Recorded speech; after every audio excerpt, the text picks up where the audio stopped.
wa huwa qismani, qismun tabi'un lil faraid wa qismun ghairu tabi'in laha.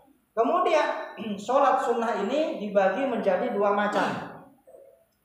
Yang pertama tabi'un lil faraid, ada sholat sunnah yang mengiringi sholat fardu, seperti sholat sunnah rawatib tadi itu. Wa qismun ghairu tabi'in laha, dan ada sholat sunnah yang tidak mengiringi sholat fardu. Contohnya seperti sholat tahajud, sholat duha, sholat taubah, sholat sunnah ba'dal wudu, ya, dan yang lain-lainnya. Amma tabi', adapun sholat sunnah yang mengiringi sholat fardu, fahuwa isnatani wa ishruna rakaatan. Sholat sunnah rawatib yang mengiringi sholat fardu jumlahnya ada 22 rakaat. Asyru rakaatin muakkadat, dari 22 rakaat sholat sunnah rawatib, 10 diantaranya sholat sunnah rawatib muakkad. 10 sholat sunnah rawatib yang sangat dianjurkan. Artinya kalau sangat dianjurkan, jangan sampai kita untuk tidak mengerjakannya. Apa yang dimaksud 10 ini? Apa saja? Yang pertama, wahiyya rak'atani qabla subhi.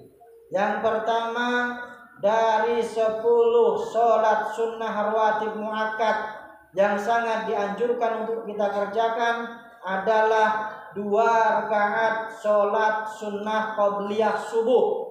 Nah, ini ada aturannya, dijelaskan pengerjaannya seperti apa. Nih, ingat-ingat, nanti diamalkan ketika mengerjakan sholat subuh. Wa yaqra'u atau wa yuqra'u fil ula al-kafirun. Rakaat pertama sholat sunnah qabliyah subuh yang dibaca surat al-kafirun. Dan saya sampaikan, ya, dalam satu riwayat yang disampaikan oleh Imam Ahmad bin Hanbal dalam kitab Al-Musnad, disampaikan fadilah atau keutamaan surat al-kafirun ini, hendaknya kita paling tidak setiap malam membaca surat al-kafirun, karena mempunyai faedah bagi orang yang membaca surat al-kafirun setiap malam sebelum tidur, maka insya Allah dia akan dijaga oleh Allah mati dalam keadaan musyrik, mati dalam keadaan kafir. Jadi hendaknya setiap malam selain kita membaca ayat kursi, membaca Al-Baqarah 5 awal sama 3 terakhir, membaca Al-Falaq, An-Nas, Al-Ikhlas, juga jangan sampai lupa kita membaca Al-Kafirun. Al-Kafirun ini bagi orang yang membacanya di malam hari, maka insya Allah dia akan diselamatkan oleh Allah mati dalam keadaan musyrik, mati dalam keadaan kafir, mati dalam keadaan tidak beriman. Ini Al-Kafirun faedahnya. Nah, sholat sunnah qabliyah subuh rakaat pertama yang dibaca Al-Kafirun. Atau membaca, kalau kita tidak membaca surat Al-Kafirun, boleh juga membaca surat Al-Baqarah ayat 136 sebagai ganti surat Al-Kafirun, yaitu qulu amanna billahi wa ma unzila ilaina wa ma unzila ila Ibrahim wa Ismail akhirih. Jadi rakaat pertama kalau kita sholat sunnah qabliyah subuh membaca Al-Kafirun, atau kalau tidak membaca Al-Kafir membaca surat Al-Baqarah ayat 136. Ini rakaat pertama. Kemudian wal ikhlas.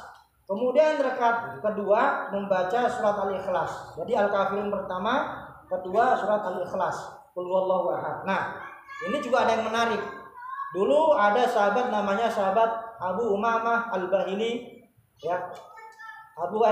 Sahabat Abu Umamah Al-Ansari. Itu beliau sangat senang membaca surat Al-Ikhlas, Qul huwallahu ahad. Beliau ini wiridannya ketika pergi, ketika di rumah, ketika sedang duduk, ketika sedang berbaring, ketika sedang berkendara, itu selalu membaca Qul huwallahu ahad. Jadi zikirnya Qul huwallahu ahad terus, Qul huwallahu ahad dibaca terus. Nah, kemudian berkat daripada kesukaannya dengan surat Al-Ikhlas ini, beliau oleh Allah Subhanahu wa taala, ya, ketika meninggal disolatkan jasadnya disolatkan oleh Rasulullah, disolatkan malaikat Jibril dan 70.000 malaikat. Berkat kecintaannya kepada surat Al-Ikhlas. Qul huwallahu ahad, Allahu samad, lam yalid wa lam yulad wa lam yakul lahu kufuwan ahad. Ya. Jadi kalau bisa mulut kita ini jangan sampai nganggur untuk tidak berzikir kepada Allah Subhanahu wa taala. Ya apapun itu, ya. Surat-surat yang kita hafal kita baca atau membaca tasbih, tahmid, takbir, tahlil dan seterusnya kita baca. Insya Allah pada saatnya nanti kita akan mendapatkan keistimewaan dari Allah Subhanahu wa taala sebagaimana sahabat yang disampaikan dalam hadis tadi itu. Atau kalau kita tidak membaca surat Al-Ikhlas pada rakaat kedua ketika mengerjakan sholat sunnah qabliyah subuh, yaitu membaca surat Al-Imran ayat 64, ya, Al-Imran 64. Qul ya ahlal kitabi ta'alau ila kalimatin sawa'in bainana wa bainakum ila akhirih. Jadi ada dua pilihan ketika mengerjakan sholat sunnah qabliyah subuh. Rakaat pertama kita membaca surat Al-Kafirun atau membaca surat Al-Baqarah ayat 136.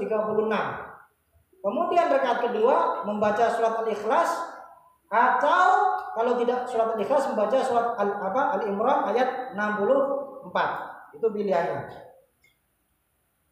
Nah, kemudian berikutnya wa sunna ba'dahuma ittija' alal jabil aiman.